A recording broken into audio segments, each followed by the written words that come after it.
بسم الله الرحمن الرحيم كل نفس ذائقة الموت ونبلوكم بالشر والخير فتنة وإلينا ترجعون. بسم الله الرحمن الرحيم وصلى الله وسلم وبارك على سيدنا محمد وعلى آله وأصحابه أجمعين. الحمد لله الذي هدانا لهذا وما كنا لنهتدي لولا أن هدانا الله. ثم الصلاة والسلام الدائمين الأكملين الأتمين على سيدنا محمد صلى الله عليه وعلى آله وأصحابه أجمعين. رب اشرح لي صدري ويسر لي أمري واحلل عقدة من لساني يفقهوا قولي. سبحانك لا علم لنا إلا ما علمتنا إنك أنت العليم الحكيم. اللهم انفعنا بما تعلمنا وانفع بنا وزدنا علما يا رب العالمين. Au nom de Dieu, le très clément, le très miséricordieux, et que la paix de Dieu soit sur notre bien-aimé Muhammad sallallahu alayhi wa sallam wa ala alihi wa ashabihi ajma'in. Je vous souhaite la bienvenue. Assalamu alaikum wa rahmatullahi wa barakatuh. Le sujet, le thème d'aujourd'hui est un thème qui a trait à deux pôles. Un côté plutôt dogmatique, aqaïdi, qui touche essentiellement à la foi musulmane, et on peut le traiter aussi comme étant un thème, un sujet d'ordre philosophique.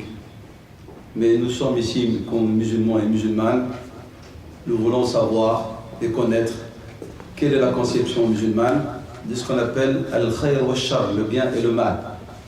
Nous sommes confrontés chacun et chacune d'entre nous dans notre vie à ces deux éléments, al-khayr et al-shar. Et comme musulmans et musulmanes, nous avons nos repères et nos référents, lana masadiruna, desquels nous puisons nos conceptions. La conception musulmane de la vie, la conception musulmane de l'univers, la conception musulmane de l'homme, de l'être humain, la conception musulmane de l'éthique, de la morale, la conception musulmane de la société, comment son système social, la conception musulmane de l'organisation politique. Nous avons une conception, la conception musulmane de l'économie. Donc nous avons des conceptions qui doivent déterminer notre manière de voir les choses et de les vivre. Et ce qui est désolant aujourd'hui, c'est que nous avons beaucoup de musulmans et de musulmanes qui le sont par la forme, mais dans leur conception, ils sont hors jeu. Vous voyez des gens qui s'articulent comme musulmans, ils se font connaître et disent qu'ils sont musulmans. Mais dès que vous abordez avec n'importe quelle thématique, et vous fermez les yeux, vous dites, je ne suis pas devant un musulman ni une musulmane.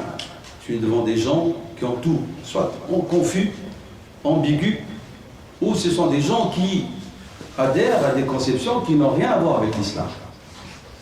D'où l'urgence, surtout pour les musulmans vivant en Occident, en Europe, d'aller s'informer d'une manière approfondie sur tout ce que représente l'islam, pour qu'ils puissent vraiment l'intégrer dans leur façon de penser et de vivre.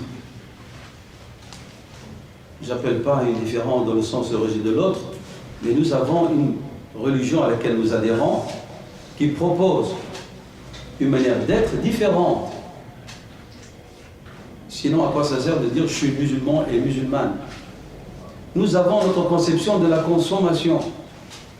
Même la consommation, nous avons une conception musulmane. Nous ne consommons pas comme n'importe qui. On a une manière par laquelle nous échelonnons les choses.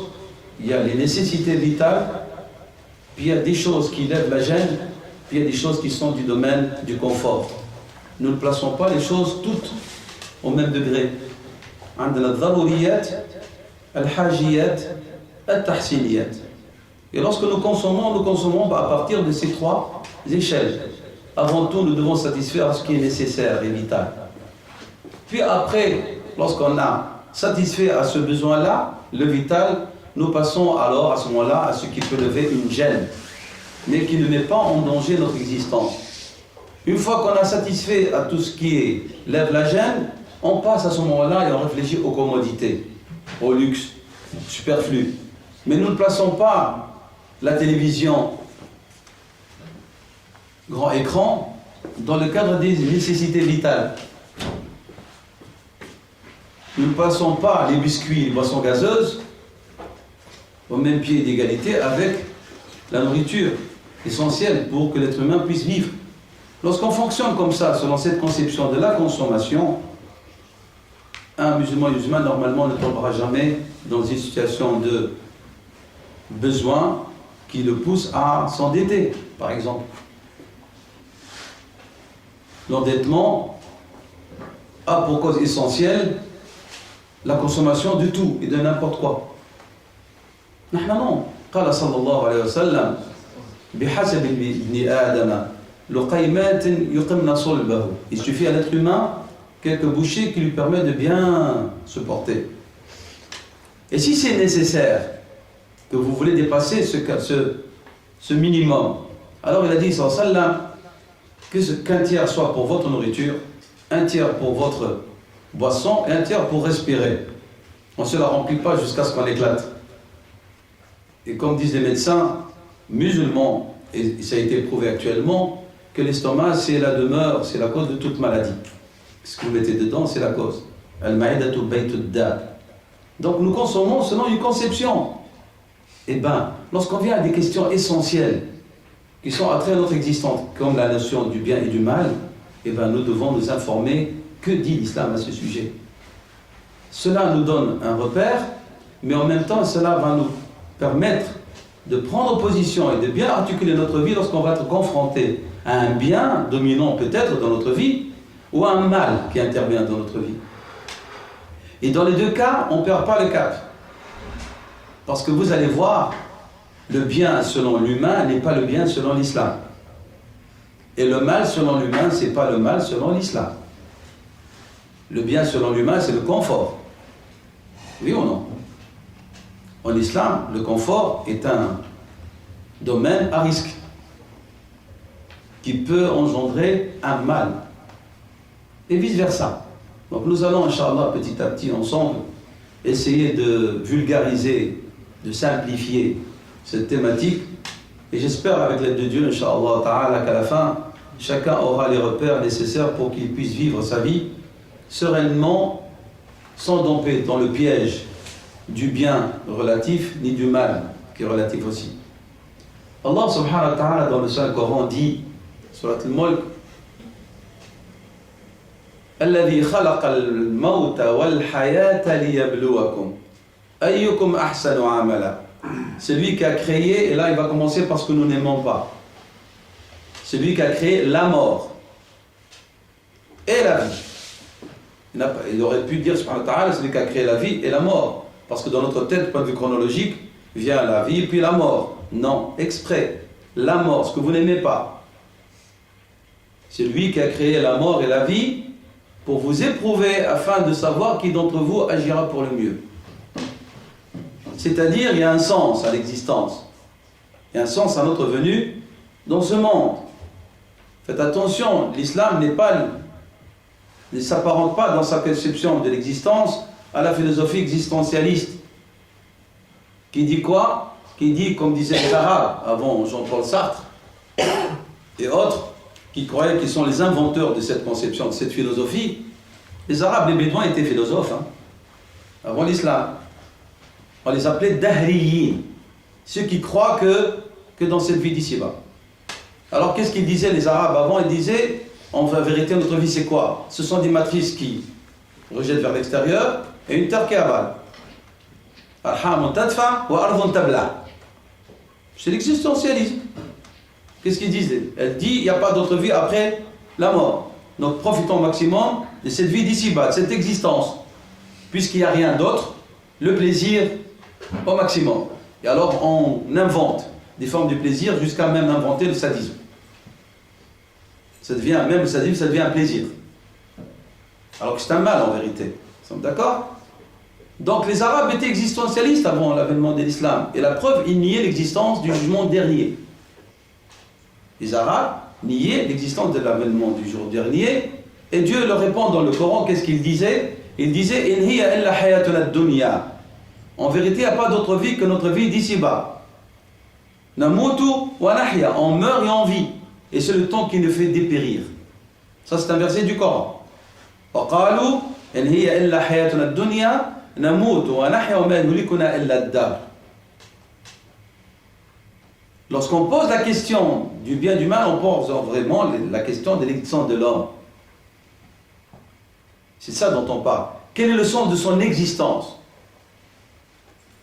Et lorsqu'on va parler de l'existence de l'homme, donc cela est en relation très étroite avec la question de l'existence de Dieu, subhanahu wa ta'ala.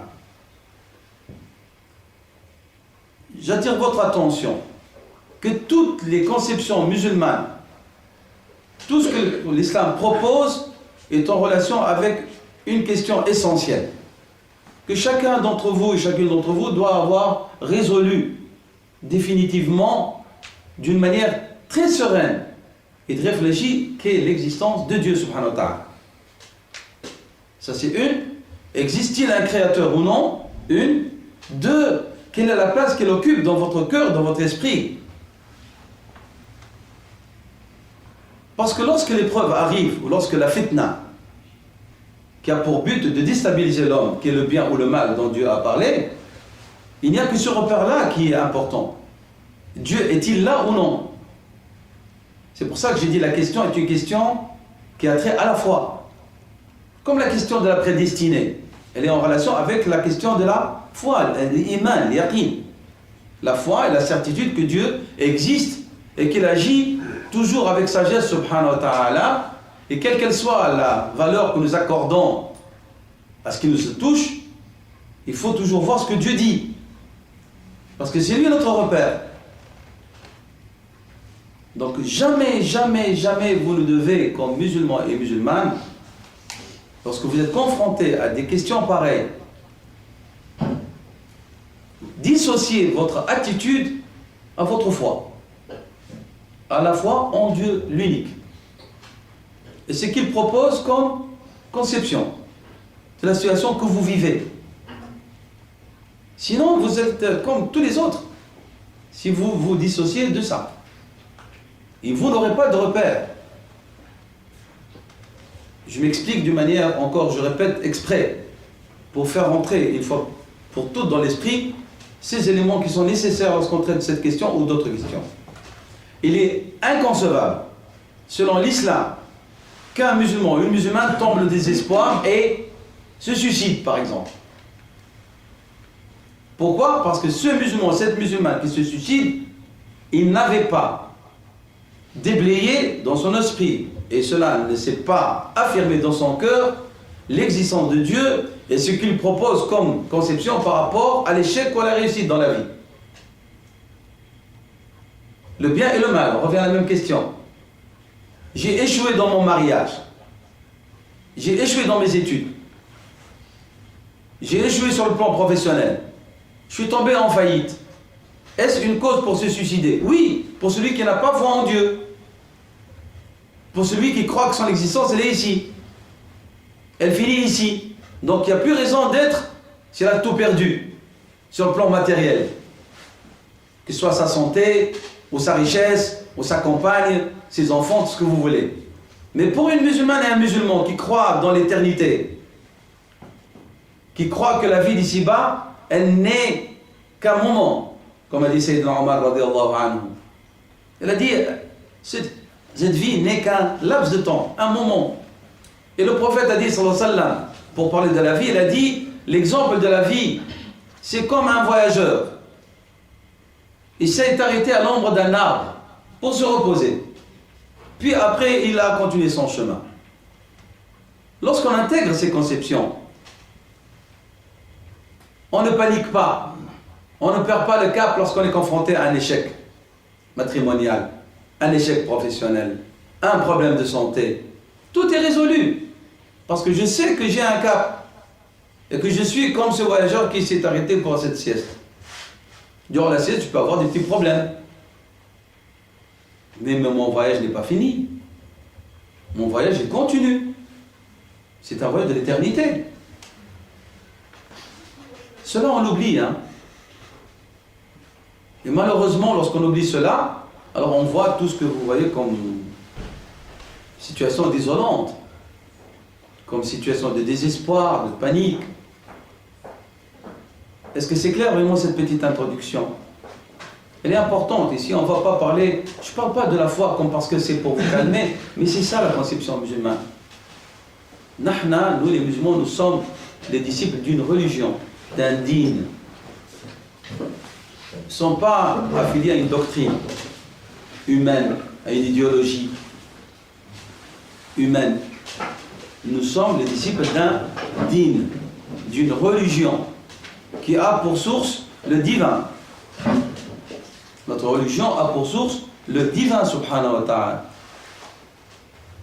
L'élément essentiel de l'islam, c'est, comme vous le savez, l'attestation de foi. La ilaha illallah, il n'y a pas d'autre Dieu que Dieu. Et bien comment est-ce qu'on oublie cette attestation de foi qui est le pilier essentiel de l'islam? La ilaha illallah. Il n'y a pas d'autre divinité en dehors de Dieu. La divinité n'est pas une idole. Uniquement. Selon le Coran, la divinité, c'est votre passion aussi. La passion est une divinité en islam. Qala ta'ala, afara'ayta man ittakhadha ilahahu hawa. N'as-tu pas vu celui qui s'y prie pour divinité, sa passion? L'argent est une divinité. La recherche du leadership est une divinité parce qu'elle te fait oublier Dieu. Elle peut même se substituer à Dieu, subhanahu wa ta'ala. Donc je répète, et je vous ramène à l'essentiel, cette question du bien et du mal, comme tout autre sujet, pour les musulmans et les musulmanes, ils doivent avoir comme repère, comme référent, le divin, pour la solutionner. Lorsqu'on a résolu cela, et pas uniquement sur le plan rationnel et théorique, il faut que ça devienne une conviction. C'est pour ça que lorsqu'on parle de iman en islam, on ne parle pas uniquement de preuve de l'existence du divin. On vous demande, après on vous dit, c'est un tasdiq. Le mot tasdiq, c'est-à-dire acquérir une conviction profonde. Et il en résulte quoi? Une adhésion sincère et effective. Ça ne reste pas au niveau de la tête. Si la conception du divin et de l'islam reste uniquement au niveau de la tête, vous n'avez pas résolu votre problème. Parce que dès que vous allez être confronté à des situations qui sont désolantes, vous allez paniquer. Vous allez perdre le cap. Parce que ce n'est pas ici. Et en islam, lorsqu'on vous parle des choses en profondeur, on ne parle plus de ça. On parle de ça. On parle du qalb, du cœur. Qala ta'ala, am lahum qulubun yafqahuna biha. Lorsqu'il nous parle des preuves matérielles qui prouvent l'existence de Dieu, Dieu parle de raison. Il parle qu'il s'adresse à des gens sensés. Circuler sur terre et regarder la création, l'alternance entre la nuit et le jour, la composition de notre terre, et ainsi de suite. Il s'adresse à ça. Mais lorsqu'il parle des choses essentielles, alors il s'adresse au cœur. Dieu dit, est-ce qu'ils ont des cœurs avec lesquels ils comprennent en profondeur les choses? Am lahum qulubun yafqahuna biha. Al-fiqhu, c'est la compréhension approfondie. Jusqu'à ce que la chose devienne comme étant quelque chose qui fait partie de vous-même. Et bien, nous les musulmans et les musulmanes, nous sommes appelés à ce que Dieu devienne comme quelque chose qui fait partie de nous. Et lorsqu'on est confronté à des situations d'épreuve, que Dieu subhanahu wa ta'ala nous a informés d'avance que nous allons être éprouvés. Puisque Dieu fait partie de notre entité, alors il n'y a pas de panique. Le prophète sallallahu alayhi wa sallam a dit une fois un hadith qui est très beau, très simple. Il a dit sallallahu alayhi wa sallam, l'état du croyant, elle est toute surprenante. Ajaban li amr al-mu'min. S'il est touché par un bien, il est reconnaissant, il est récompensé. Et s'il est affecté par un mal, il est patient, il est récompensé. Même une épine qui le pique, il en est récompensé. un bien, il est reconnaissant, il est récompensé. Un mal, il est patient, il est récompensé. Même l'épine, marchez dans la rue, hop, vous êtes pas près d'une barrière, jardin, hop, vous êtes piqué. Vous patientez, vous supportez, vous insultez pas le propriétaire et tout peut-être le quartier, vous l'insultez. Non, vous acceptez ça, bon, c'est arrivé, point final. J'assume, alhamdoulilah, vous êtes récompensé pour cette attitude. Maintenant, ici, le prophète a parlé sur ça d'une situation bien précise. Dieu vous accorde un bien, vous êtes reconnaissant. Mais faites attention, ailleurs, le prophète sallam nous a expliqué que le bien que Dieu vous accorde doit être sujet de patience de votre part. Dans quel sens? C'est d'être toujours endurant et d'avoir la même attitude de reconnaissance et de modestie pour que ce bien matériel que vous avez reçu ne devienne pas une source de malheur et de désolation pour vous auprès de Dieu. Et dans cette vie, avant l'au-delà. Il me plaît toujours de multiplier les informations exprès. La patience, sabr. Beaucoup de musulmans et de musulmanes croient que la patience, elle est toujours en relation avec avec l'épreuve, l'affliction. Nos savants disent que la patience est de 4 sortes. Toujours, dès que vous entendez le mot patience, c'est qu'il y a un malheur. Non. Patience devant les afflictions de la vie, oui. Patience devant la richesse et le bien. Est-ce que vous allez être toujours le même ou vous allez moins changer? Patience dans l'adoration. Il n'y a que les endurants qui restent toujours des personnes pratiquantes, sincères dans leur relation avec Dieu. Et patience devant les tentations. 4. Patience devant les épreuves. Sabrun ala al-masa'ibi, sabrun ala al-ghina, sabrun ala al-hawa, wa sabrun fi at-ta'a. Patience devant, donc, pour être toujours persévérant dans l'adoration de Dieu, endurant face aux patients, endurant face à l'épreuve, endurant face à l'aisance. 4 sortes de patience. Il ne faut pas toujours croire que la patience, toujours lorsqu'elle est citée, c'est parce qu'on parle de Msaïb. C'est comme ça, nous, dans notre tête. Mais non. Abu Dharr al-Ghifari, 5e converti à l'islam, compagnon du prophète sallallahu alayhi wa sallam, a dit: celui qui a 2 dirhams sera plus éprouvé que celui qui a 1 dirham. On s'entend à lui parler des dirhams. C'est-à-dire, si vous avez plus de richesse, vous êtes plus éprouvé. Vous voyez sa conception du bien et du mal ici? Il a dit en 2 mots. C'est clair pour lui, il n'a pas besoin d'une conférence comme nous, malheureusement. Y compris moi-même, hein, j'avais besoin de conférences pour comprendre. Il a bien compris, il a dit: celui à qui Dieu accorde 2 dirhams, pour nous, oh, mashallah, il est riche. Oui, il n'a pas compris ça, les 2 dirhams. Il a dit 2 dirhams, c'est plus d'épreuves qu'1 dirham. Vous voyez comment est-ce qu'il comprend les choses? Il a relativisé la richesse. Parce qu'il comprend, d'après la conception du mal, que 2 dirhams, c'est une épreuve, donc c'est un mal en soi, et non pas un bien. Et la preuve que c'est un mal, le prophète a dit sallallahu alayhi wa sallam: j'ai vu que le paradis était plus peuplé par les pauvres et l'enfer plus peuplé par les riches. Donc la richesse n'est pas synonyme de bien dans la conception musulmane. Vous allez dire quoi? Vous nous appelez à être tous des misérables? Non, je n'ai pas dit ça. J'ai dit simplement: faites attention que la richesse ne vous éblouisse pas et ne croyez pas que tout le bien, il est là. C'est pas vrai, c'est faux. C'est hors conception musulmane si vous vous limitez à cette définition-là. Donc, Dieu dit, subhanahu wa ta'ala, dans la sourate les prophètes 21, après avoir parlé du bien et du mal, et que l'attitude de l'homme lorsqu'il fasse au mal et son attitude face au bien, il dit: Afahasibtum annama khalaqnakum abathan. Est-ce que vous croyez que nous vous avons créé futilement? C'est-à-dire, il n'y a pas un but, il n'y a pas une finalité. Wa annakum ilayna la turja'un, et que vers nous, vous n'allez pas retourner. Aux croyants, aux hommes avant tout, puis après le discours vient vers les croyants. Ça, c'est un discours qui s'adresse à tous les humains, puis après, aux croyants et croyantes surtout. Est-ce que vous croyez que la création a été faite sans but précis, sans qu'il y ait une raison?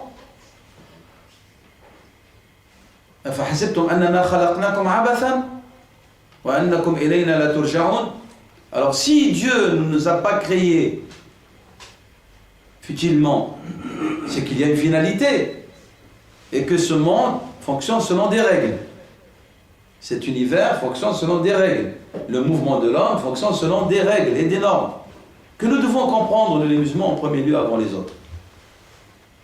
Sinon, nous n'allons pas vivre heureux. Et l'islam, il a pour but, Dieu a envoyé ce dernier message pour que l'homme puisse vivre heureux dans ce monde et dans l'au-delà. Mais le bonheur de l'homme, est-ce qu'il est en relation étroite avec l'aisance, avec le confort? Pourquoi un croyant panique-t-il dès qu'il a une facture? Pourquoi? Si on a la foi et que la conception musulmane est évidente, on ne doit pas paniquer pour une facture. Nous paniquons, oui ou non? S'ils sont trois, alors c'est plus de panique. On ne dort plus la nuit. Bien.